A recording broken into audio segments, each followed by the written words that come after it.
The Republic P-47 Thunderbolt was a high-performance fighter bomber developed for the United States Army Air Force in World War II. The XP-47B prototype took flight on 6 May 1941 and reached a top speed of 412 miles per hour.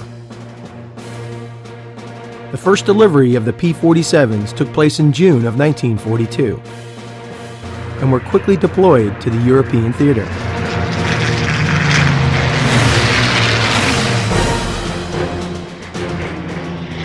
Affectionately known as the Jug, the P-47 was unmatched for its ruggedness and dependability. It was a large aircraft, tipping the scales at almost twice the weight of its contemporaries. The design called for armor plating to protect the cockpit from all sides. Armament included 8 wing-mounted M2 Browning machine guns and room under the fuselage for rockets or bombs. By mid-1943, the improved P-47C was ready. Modifications included external fuel tanks for longer range and a longer fuselage for improved high-altitude performance. The Thunderbolt was well suited for its primary role of bomber escort.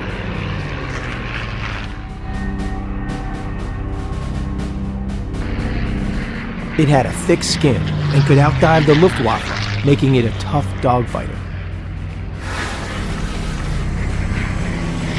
Later in the war, its priority shifted to a mainly ground attack role. By the end of the war, P-47s destroyed around 9,000 locomotives, 7,000 aircraft, and 6,000 armored vehicles and tanks. Pilots flew more than 540,000 combat sorties, logging almost 3 million flight hours.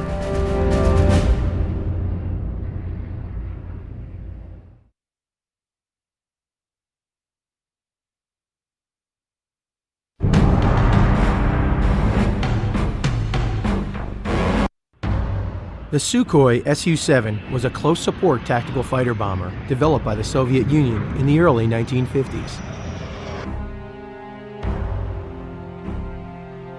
The first prototype, called the S-1 Strela, took flight in 1955. By 1958, the first production model was delivered to the Soviet Air Force.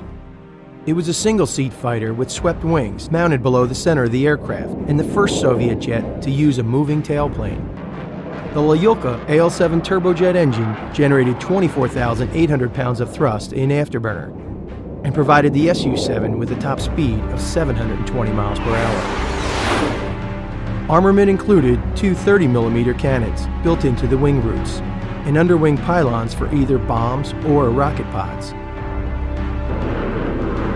Although the Sukhoi Su-7 was relatively easy to fly and service, the aircraft was limited in its combat capabilities. Due to a small internal fuel volume, the operational range was seldom more than 200 miles, even when fitted with a drop tank. The aircraft was also hampered with high takeoff and landing speeds, necessitating long runways. Despite the popularity with some pilots, Soviets switched to the MiG-21 as their air supremacy fighter in 1959. Less than 200 Sukhoi Su-7s were built in total.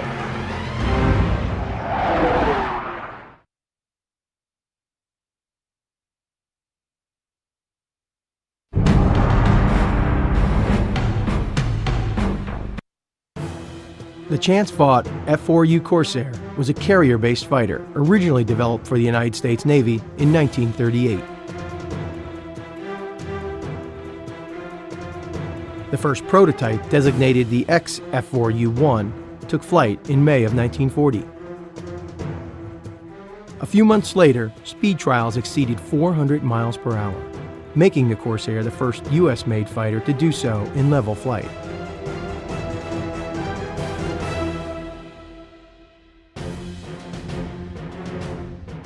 By September of 1942, the first production models of F-4U-1s were delivered to the Navy and Marine Corps.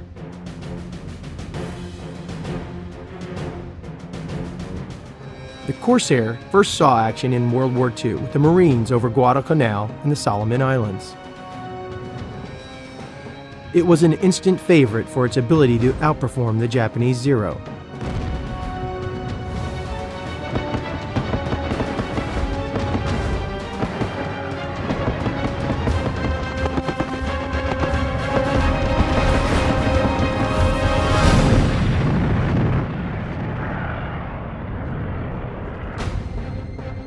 The new fighter was fast, highly maneuverable, and rugged. The most distinctive features of the Corsair were the inverted gull wings and large propeller blades. It was powered by the Pratt & Whitney R2800 engine, which provided 2,000 horsepower and was considered the most powerful aircraft engine in the world at that time. Armament included 6 50-caliber Browning machine guns mounted in the wings and fuselage.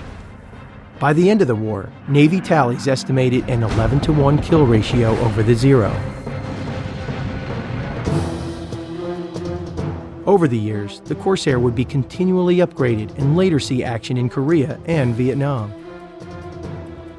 More than 11,700 were built in 13 years of production.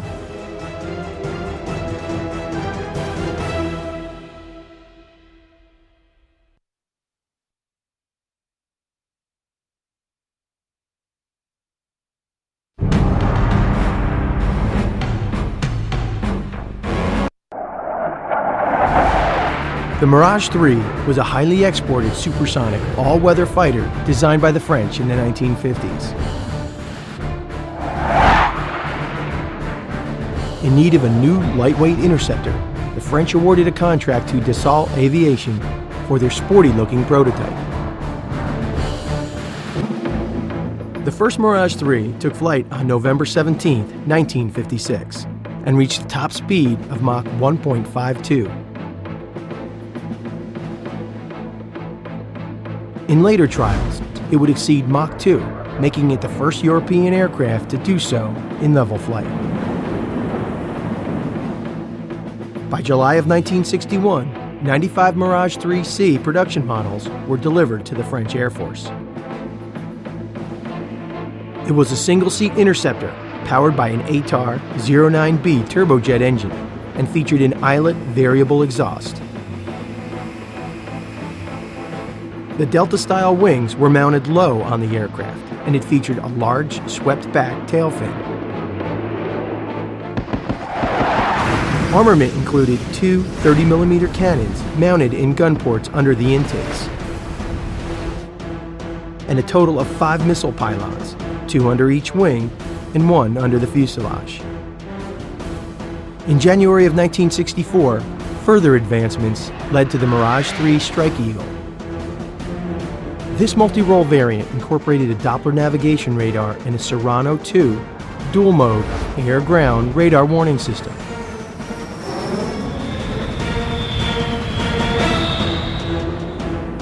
With the addition of an upgraded ATAR 09C engine, the aircraft's top speed maxed out at Mach 2.2. Production of the Mirage 3 would go on for over a decade, ending in the mid-1960s. Over the years, several variants have been adopted by foreign air forces, some of which are still in use today.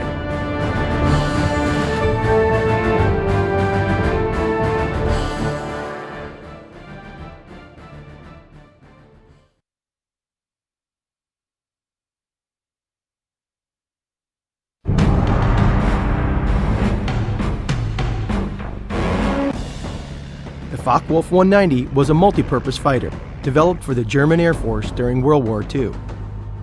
It first took flight on June 1, 1939, and entered service with the Luftwaffe by early 1941. The first production Focke-Wulf 190A1 turned out to be a superior dogfighter. It was armed with 2 machine guns mounted in the nose and up to 4 20mm cannons in the wings. For its ability to outperform most Allied aircraft, the Focke-Wulf quickly established itself as a superior fighter. By 1944, the upgraded FW-190D9, nicknamed Dora, was delivered to German forces. This was the Luftwaffe's definitive interceptor fighter. The engine was replaced by the inline Jumo 213A1 power plant, which performed better at high altitudes. With this upgrade, the Focke-Wulf also saw an increase in climb rate and a boosted max speed of 425 miles per hour. But due to German fuel shortages, only a handful of the Focke-Wulf 190Ds ever saw combat. During World War II, no fewer than 40 variants of the Focke-Wulf 190 were produced, with more than 20,000 built. It is considered by most to be the best German fighter of World War II.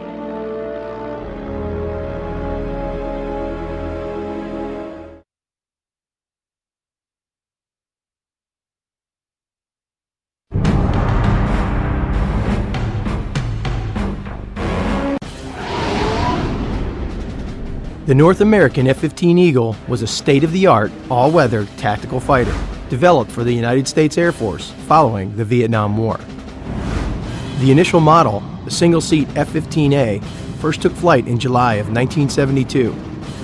2 years later, the dual-seat F-15B model entered service with the United States Air Force. The F-15's ability to outperform its adversaries came from a combination of maneuverability, speed, and firepower.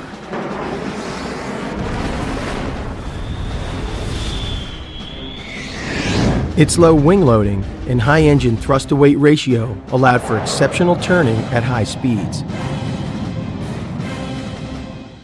Armaments for the Eagle included a 6-barrel 20mm Gatling gun and a variety of air-to-air missiles.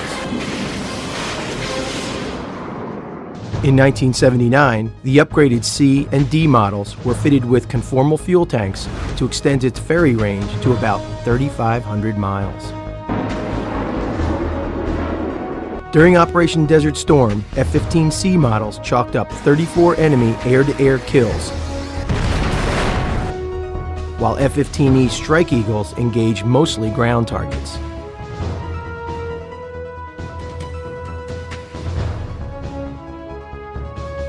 Over the years, several avionic upgrades have been added to increase the F-15's lethality. Its pulse Doppler radar system can detect and track enemy aircraft outside visual range at extremely low and high altitudes. The heads-up display, or HUD, projects essential flight information onto the windscreen so that the pilot doesn't have to look down at the instrument panel. And a tactical electronic warfare system has been integrated, which can identify friend from foe. After 3 decades of service, most of the Air Force's F-15s are now being replaced by the F-22 Raptor. However, a few F-15s will be continually upgraded to remain on active duty to support an air-to-ground strike role.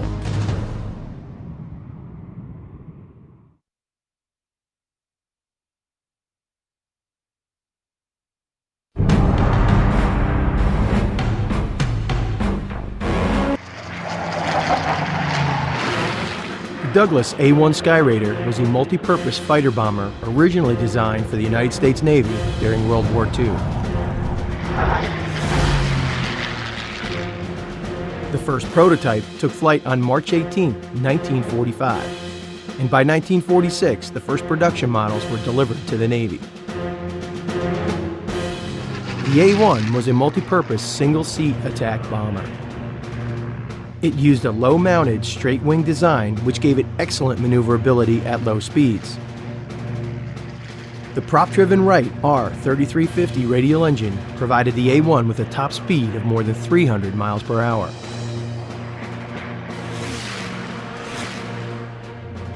Armaments included 4 20mm cannons and armor plating for protection from ground fire. 15 hardpoints found on the fuselage and wings could accommodate bombs, rockets, torpedoes, and mines. It first saw combat in 1951 during the Korean War, attacking mainly ground targets.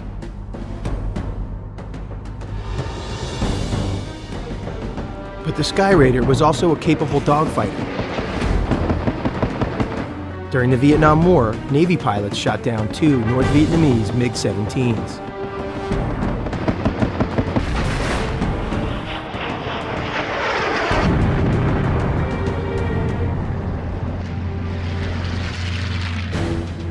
In 1964, the United States Air Force adopted and modified the Skyraider, designating it the A-1E. Capable of carrying an abundance of ordnance and sustaining ground fire, it was tasked with a close ground support role. Between the years of 1944 and 1957, 3,180 Skyraiders were built in 28 different variants. Over the course of its career, this versatile workhorse has served with distinction, supporting such roles as an attack bomber, photo reconnaissance platform, casualty evacuation, and general utility.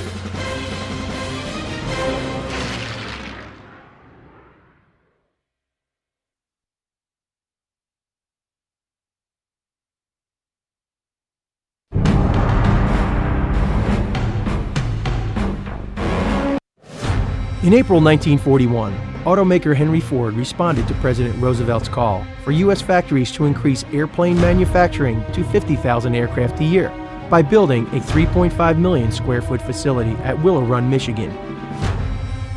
Willow Run was specifically built to construct a consolidated B-24 aircraft, America's newest four-engine heavy bomber.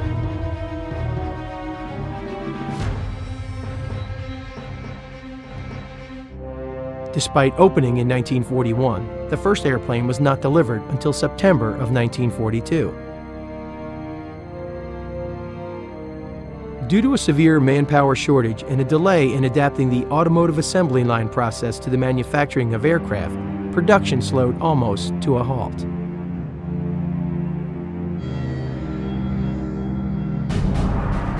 Undaunted, Ford brought workers in from the South, and the government's mandate that Ford hire 12,000 women got Willow Run back on track.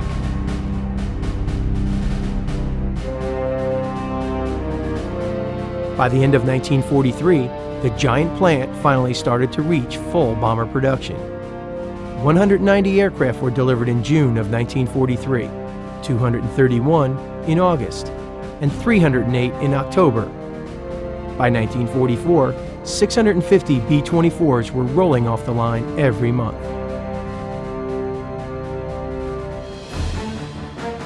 Willow Run's automotive assembly line style of production made it possible for Ford to deliver Liberators to the government for $137,000 each in 1944, compared to $230,000 each 2 years earlier, saving the government millions of dollars. By 1945, Ford's Willow Run plant was making 70% of all B-24s being delivered. By the time production ceased in late 1945, the total number of B-24s built at Willow Run exceeded 8,000.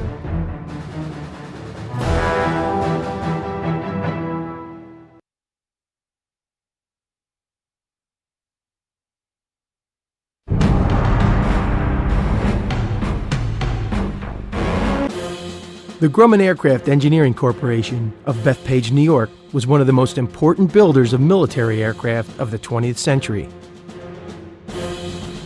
Nicknamed the Iron Works, referring to the ruggedness of the planes they manufactured, the plant grew from 6,500 workers in 1941 to over 25,000 in 1943 and expanded its work floor to over 2.5 million square feet.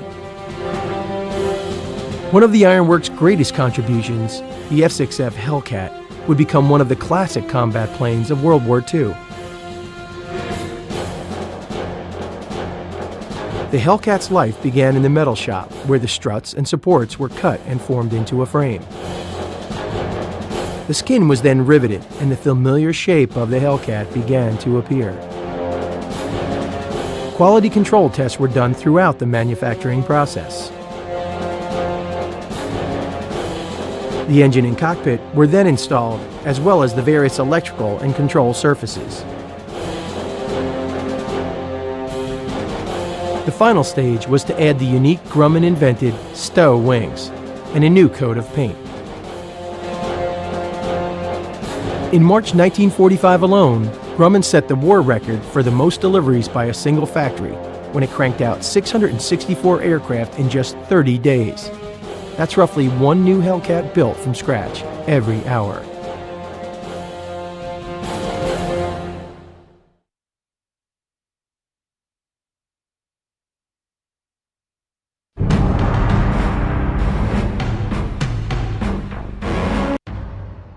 The German Army Research Center at Peenemünde was founded in 1937 as one of the 5 military proving grounds under the Army Weapons Office.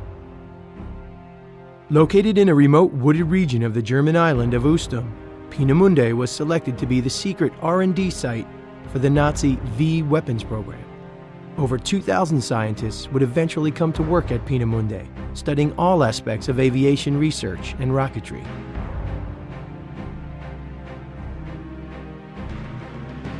The V-2 rocket's first static engine tests were performed at Peenemünde in 1940. By 1941, the first V-1 guided missile test flight took place. Further advancements led to the first successful launch of the V-2 rocket on October 3, 1942.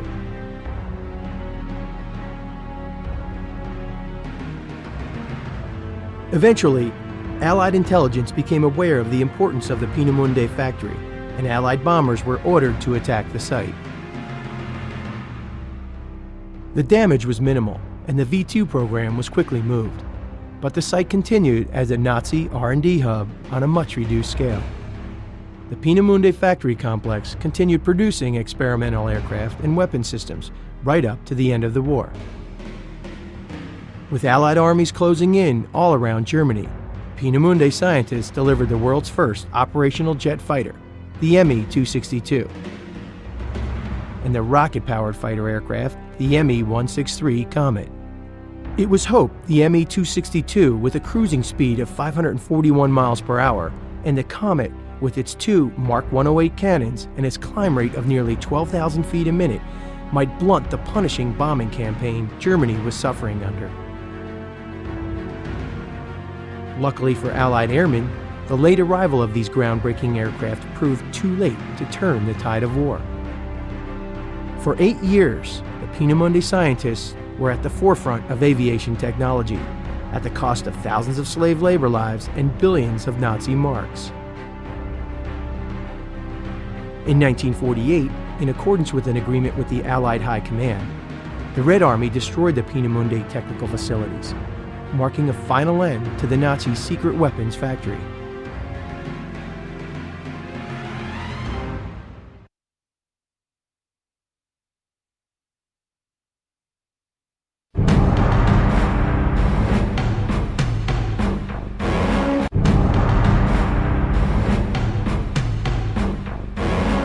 October 25th, 1944. The war in the Pacific is raging. Just off the Philippine island of Samar, U.S. Navy warships and Japan's powerful center force have been engaged in a fierce battle. But the Japanese Navy is now on the retreat. The battle appears to be over. Suddenly, over the horizon, 9 Japanese Zeros streak towards the American ships. 5 of the Zeros are preparing for the first organized kamikaze strike of the war, looking to barrel full speed into the biggest American ships they can find.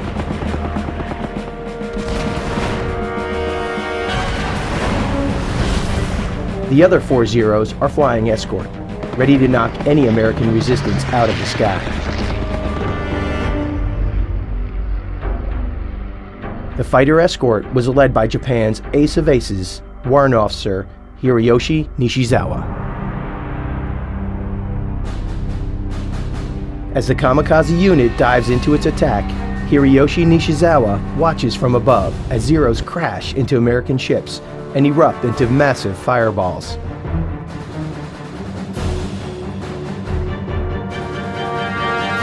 Nishizawa has always believed he's invincible in a dogfight, but as he watches, he has a premonition, a vision of his own death.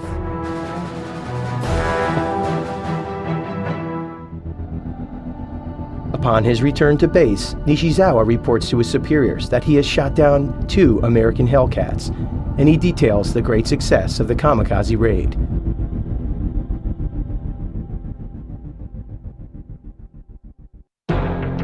But shaken by his own vision, he also requests to volunteer for a kamikaze mission of his own.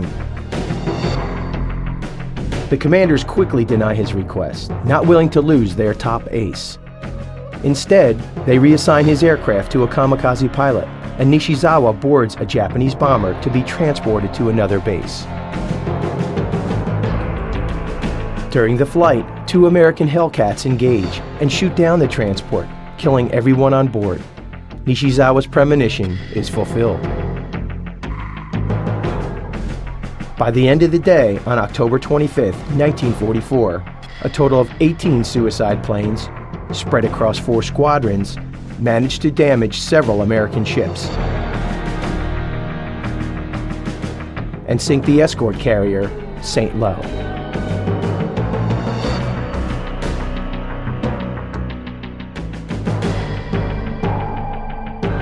This would mark the beginning of a deadly wave of nearly 3,000 suicide attacks that would eventually claim almost 5,000 American lives.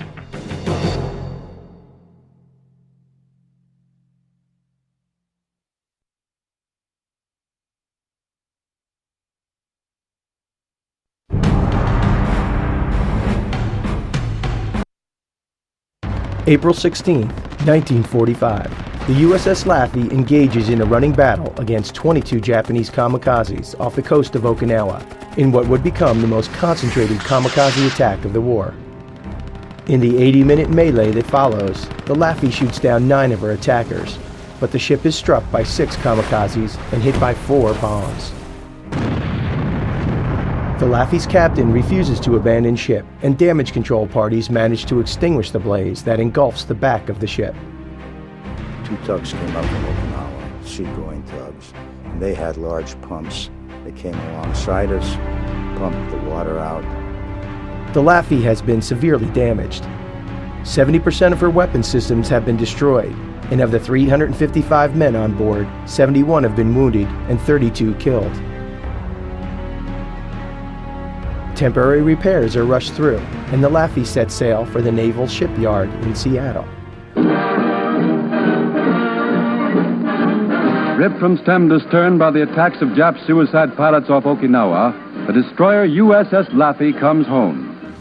The Navy decided that for the first time, the public would see the dramatic effects of the kamikaze threat, and granted unprecedented access to the damaged ship. Signs were placed around the Laffey detailing exactly what Japanese weapon did what damage and how many sailors were killed. The extensive damage to the Laffey took over 4 months to repair, and she was not able to return to duty with the Pacific Fleet until after the war ended. After World War II, the Laffey took part in Operation Crossroads, collecting scientific data from the Bikini Atoll tests before being retired to the Pacific Reserve Fleet in 1947. With the conflict in Korea escalating, the Laffey was brought out of retirement in 1951. After a shakedown cruise, she began operations off Korea with Task Force 77, screening the aircraft carriers Antietam and Valley Forge. On April 28, 1952, the Laffey, together with the USS Maddox, was ordered to blockade the Wonsan harbor in North Korea. 2 days later, the North Korean shore batteries opened fire, and a 6-hour duel ensued. The Laffey expended over 1,000 rounds of 5-inch shells, suppressing the batteries in the longest ship-to-shore bombardment of the Korean War. After 31 years of service, the Laffey was struck from the Navy Register in 1977, earning an impressive 7 battle stars and 2 Presidential Unit citations. The Presidential Unit citation is the highest honor. It's like the person winning a Medal of Honor. Today, the Laffey is a National Historic Landmark, sitting alongside other great ships like the USS Yorktown and USS Clamagore at the Patriots Point Naval Maritime Museum in Mount Pleasant, South Carolina. She is maintained by a group of Laffey veterans and their families from all periods of the Laffey history. She's the best looking ship at Patriots Point.